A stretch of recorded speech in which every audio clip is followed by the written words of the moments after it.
పలు సందర్భాల్లో మాట్లాడుతూ నేను ఒక మాట ఎప్పుడూ చెప్తా ఉంటా, ఒక దీపం ఒక గదికి వెలుగునిస్తుంది అని.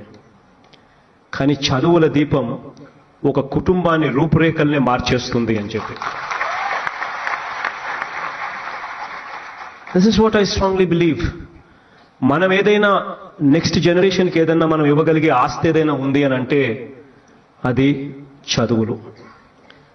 చదువు ఉంటేనే ఒక కుటుంబం బిలో పావర్టీ లైన్ నుంచి నెక్స్ట్ స్టేజ్లోకి పోయే అవకాశం పరిస్థితి ఎప్పుడు వస్తుంది అని అంటే ఆ కుటుంబం నుంచి ఒక్కడన్నా గొప్ప చదువులు చదవగలిగితే. యువత మీ అందరికీ ఏమన్నా మాట్లాడుతూ ఉన్నా, మీరు బైకుల్లో మీరు చేసే గోల్ ఉండదు చూసారా మీరు? నేను మనం మాట్లాడుతూ ఉన్నా, ఇప్పుడు ఈ ఫంక్షన్ లేదు, సినిమాలు లేవు, ఏం చేస్తారు చెప్పండి?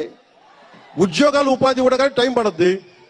కనీసం సినిమాకి వెళ్ళి చొక్కా దించుకొని అరవకపోతే, బైకులు తీసుకొని అవి సైలెన్సర్ దాన్ని యాక్సిలేటర్ పెంచకపోతే ఎనర్జీ ఎటు వెళ్తుంది? ముఖ్యంగా ఆంధ్రప్రదేశ్ యువతకి, మీరు ఇంతమంది యువతను చూస్తూ ఉన్నారు, వీళ్ళకి స్టంట్ స్కూల్స్ పెట్టండి. మా వాళ్ళు బైక్లు వేసుకొని తిరుగుతూ ఉంటారు, గోల్ చేస్తూ ఉంటారు. ఒక మంచి స్టంట్ స్కూల్ పెట్టండి.